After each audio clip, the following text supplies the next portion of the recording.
లక్షల రుణమాఫీ డిసెంబర్ 9 చేస్తా. అక్క నువ్వు బిల్లు కట్టకు సోనియమ్మ కడుతుంది జనవరి నుంచి అన్నాడు. మరి కట్టకుండా ఊకుందామా? రేవంత్ రెడ్డి ఏం చెప్పిండు, వెంకటరెడ్డి గారు ఏం చెప్పిండ్రు? మా అక్కలకు కరెంటు బిల్లు నుంచి విముక్తి కలిగేందుకే వచ్చే నెల బిల్లు కట్టక 200 యూనిట్లు ఉచితంగా మీ ఇంటి బిల్లు, మీ ఇంటి కరెంటు బిల్లు సోనియమ్మ కడుతుంది 200 యూనిట్ల వరకు. వచ్చే నెల ఎవరి పేదలు మీ బస్తీలలో కరెంటు బిల్లు కట్టాల్సిన పని లేదు. ప్రతి పేదవాడి ఇంటికి ప్రతి నెల 200 యూనిట్లు ఉచితంగా కరెంటు మీకు ఇచ్చేటట్టు వచ్చే నెల మా అక్కలకు మా పెద్దమ్మలందరికీ నేను చెప్తున్నా, వచ్చే నెల నుంచి ఇంటి కరెంటు బిల్లు కట్టాల్సిన పని లేదు. మీ కరెంటు బిల్లు కాంగ్రెస్ పార్టీ కట్టది. ₹1 కూడా కరెంటు మీకు కట్టాల్సిన పనే లేదు.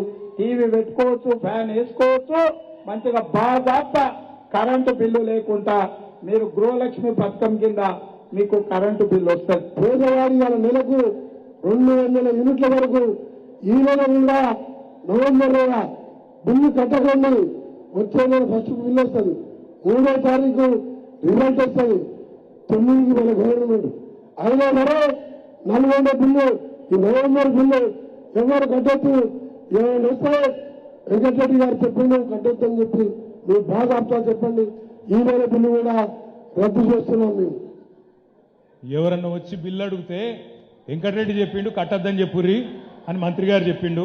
ఇంకొక ఆయననేమో రేవంత్ రెడ్డి గారేమో సోనియమ్మ కడుతుంది అని చెప్పిండు. అందుకే నేను అన్నా, నేను నా సొంత కవిత్వం కాదు, నాకేం అక్కస్ లేదు, మీరే చెప్తారు కదా.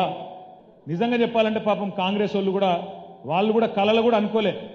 అందుకే వాళ్ళ అధికారంలోకి వస్తాము, ఇవన్నీ నిలబెట్టుకోవాల్సి వస్తుంది అని వాళ్ళు కూడా అనుకోలే. నోటికి ఎంత వస్తే అంత చెప్పుకుంటూ పోయినారు. బస్సు ఫ్రీ, బంగారం ఫ్రీ, ఇది ఫ్రీ, అది ఫ్రీ, నువ్వు ఏది పెడితే అది ఫ్రీ అనుకుంటా ఒర్లుకుంటూ పోయినరు.